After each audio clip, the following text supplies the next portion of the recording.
আপনারা কি জানেন রাধা মায়ের কি মহিমা? তবে চলুন একটি গল্প শুরু করি। সত্য ঘটনা অবলম্বনে এই গল্পটি শুনুন।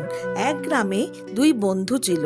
দুই বন্ধুতে খুব মিল ও ভালোবাসা ছিল। দুই বন্ধুর নাম ছিল রামলাল ও শ্যামলাল। রামলাল ছিল কৃষ্ণ ভক্ত।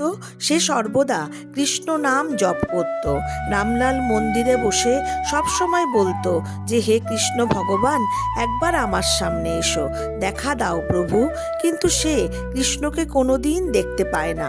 মনের দুঃখে, মনের কষ্টে একদিন গাছতলায় বসে বসে কাঁদছে। তখন শ্যামলাল সেখান দিয়ে যাচ্ছে। সে বলল যে, তুমি কাঁদছো কেন রামলাল? তখন রামলাল বলে যে, আমি প্রতিদিন সকাল থেকে রাত পর্যন্ত কৃষ্ণের নাম করি, কিন্তু কৃষ্ণ ভগবান আমায় দেখা দেন না। তখন শ্যামলাল বলল, তুমি চলো আমার সাথে বৃন্দাবনে। ওখানে গিয়ে একবার রাধা নাম করে দেখো, রাধা মা তোমার সামনেই আসবেন, দেখা দেবেন। দেখবে তুমি রাধা মায়ের দর্শন পাবে। মা অত্যন্ত দয়ালু। নিজের পায়ের ধুলোটুকুকেও তিনি পায়ের মধ্যে আশ্রয় করে রেখে দেন। আর তুমি তো সাধারণ মানুষ। তখন রামলাল গেল বৃন্দাবনে এবং সে রাধেশ্যাম রাধেশ্যাম বলতে লাগলো। মুহূর্তের মধ্যে সে দেখল যে একজন সুন্দরী মহিলা রাধা মা তার সামনে এসে জিজ্ঞাসা করছে যে, কে আমার কানহার নাম ধরে ডাকছে? আহা, কি অপূর্ব নাম! তখন রামলাল শ্রী রাধিকার পায়ে লুটিয়ে পড়ে এবং বলে যে, আমি তো বহু বছর ধরে শ্রীকৃষ্ণের উপাসনা করি, কিন্তু উনি আমায় দেখা দেন না মা।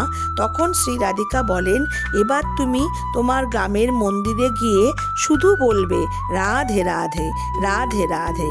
তখন রাধা মায়ের আশীর্বাদ নিয়ে রামলাল গ্রামের মন্দিরে ফিরে এসে রাধে রাধে জপ করতে লাগলো। সঙ্গে সঙ্গে শ্রীকৃষ্ণ তার সামনে দিব্যকান্তি রূপ নিয়ে হাজির হলেন। রামলালকে জড়িয়ে ধরেন এবং বললেন যে, কে আমার রাধার নাম করছে? যে রাধার নাম করে আমি সর্বদা তার সাথ দিই। বহু বছরের উপাসনার পরে রামলাল তার ভুল বুঝতে পারল। তাই যারা কৃষ্ণ ভক্ত তারা কমেন্ট বক্সে অবশ্যই রাধে রাধে লিখতে ভুলবেন না।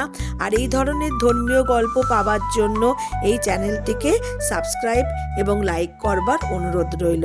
কেমন লাগলো আজকের গল্পটা জানাতে ভুলবেন না। নমস্কার।